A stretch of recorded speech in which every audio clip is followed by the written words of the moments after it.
Hi all, Heather here for Sew It Yourself, and today I'm going to show you how I go about loading a quilt onto my long arm. Now this is an Innova long arm, so most of them should work about the same. I am doing the videotaping myself, so please be kind about the videotaping. So the first thing I do is you can pin it on, which that I might do as a different video, but the way I do it is I sew it on. So the first thing I'm going to do is I'm going to take my clamp and I'm going to clamp my fabric. Hopefully you can see that. Probably it's just out of camera vision, but it is clamped. So now I've got some tension on it. Now I'm going to take my fabric, and I like to put, if possible, the selvage edge onto my leader because I know it's a good solid straight edge. This person has cut the selvage off, but this is the selvage. You can see the little pokey holes. So that's the way I'm going to put it on. Now I don't care what thread I've got on the top or the bottom for this because I am basting. So you're going to change your stitch length to 3 stitches per inch. You can use the stitch regulator down up thing, or you can actually touch the square and get it to change there. Now you hold your bobbin thread, or sorry, top thread. Do 2 half stitches or a pickup stitch. I just have a hard time getting that right every time, so I do the 2 half stitches. And then you swing underneath and pull up your bobbin thread, which is somewhere. Okay, so now I'm going to hold the bobbin thread and hold the fabric and my leader. I'm going to hit the green button, move 2 or 3 stitches that way, and then come back. And the only reason I'm doing that is because they're big long stitches. They will pull out if you just have the 1 stitch right there, if you have it starting on your very edge. So now it's just a matter of going down and carefully putting it to the same space all the time. So I'm just going up to my stitch line, which you can't really see on my leader, but it is there. To be noted, please make sure your fabric is right side down when you're doing this. I only say that because I have done it the other way before. The other thing to note is please make sure your leader is under your idle bar. Otherwise, you'll be taking it off and doing it all over again.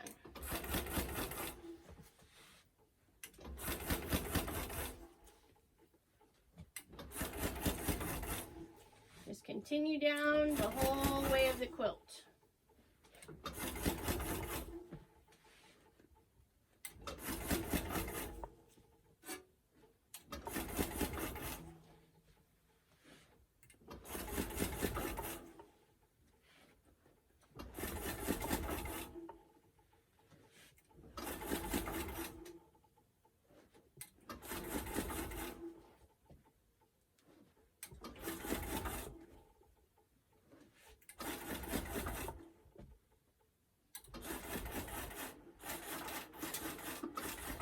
And then again, do a back stitch at your other end.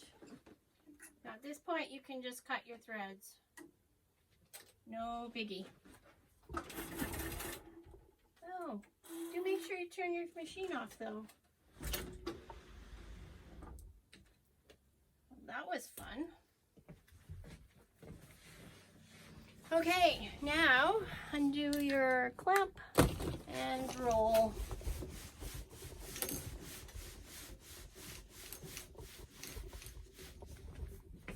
I like to just pull straight sideways on these every so often, just to make sure that it's going to go on straight. Even when you sew it on, you will kind of end up with some wrinkles. Not quite sure why. I just try and work them out as best I can. Go from the center, go both directions. Usually after that first roll, everything runs smoothly after that. So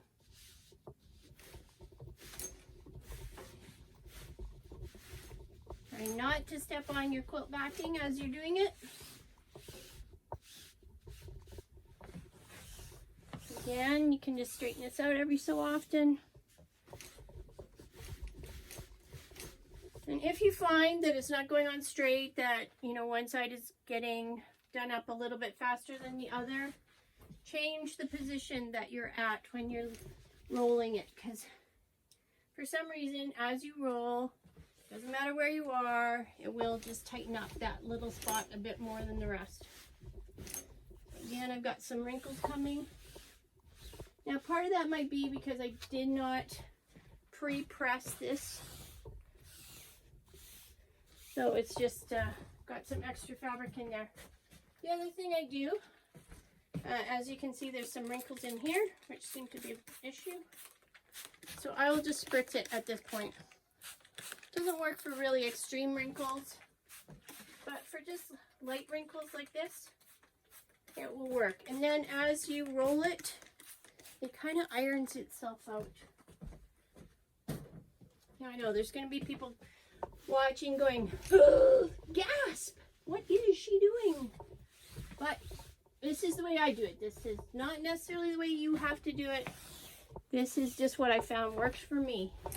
If you have found a different way, then great. If you're just trying to find a different way or a way to do it, give it a try, see if it works for you.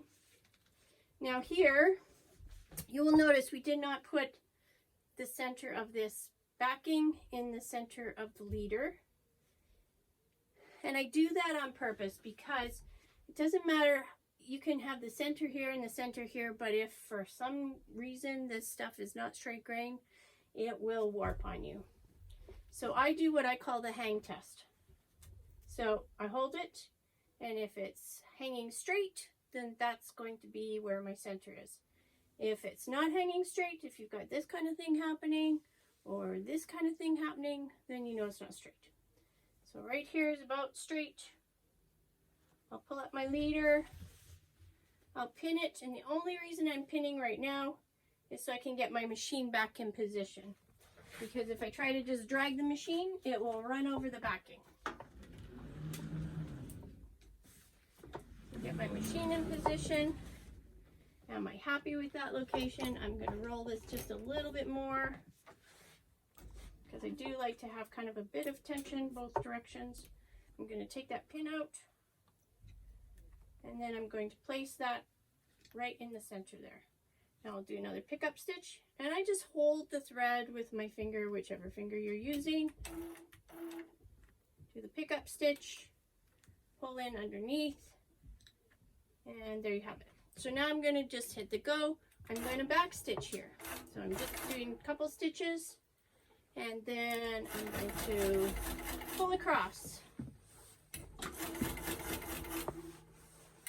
And just the same as we did before, you're just lining it up with your stitching line on your leader and just stitch across. It doesn't have to be a straight line. It can be all over the place. This machine is on belts, so the machine itself wants to go in straight lines, which is helpful. I don't know if I could do the same technique with one that's just a free motion. Maybe.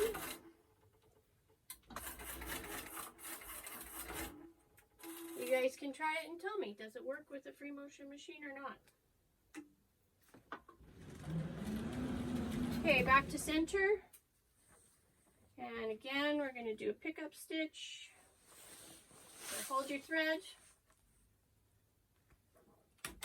Do 2 half stitches or a pickup stitch if you prefer to hit the pickup button. Hold your threads. Green button is go.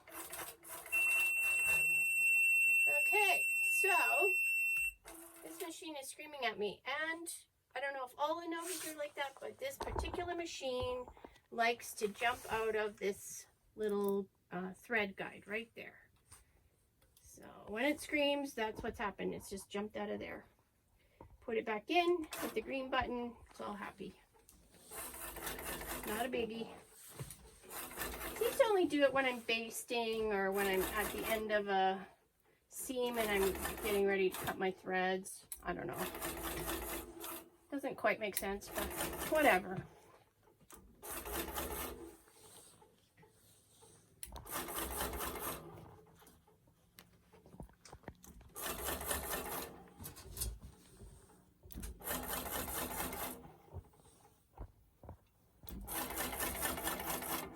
And then back stitch at the end, 2 or 3 stitches the other direction and back. Turn off the machine at this point, and then you can cut your threads.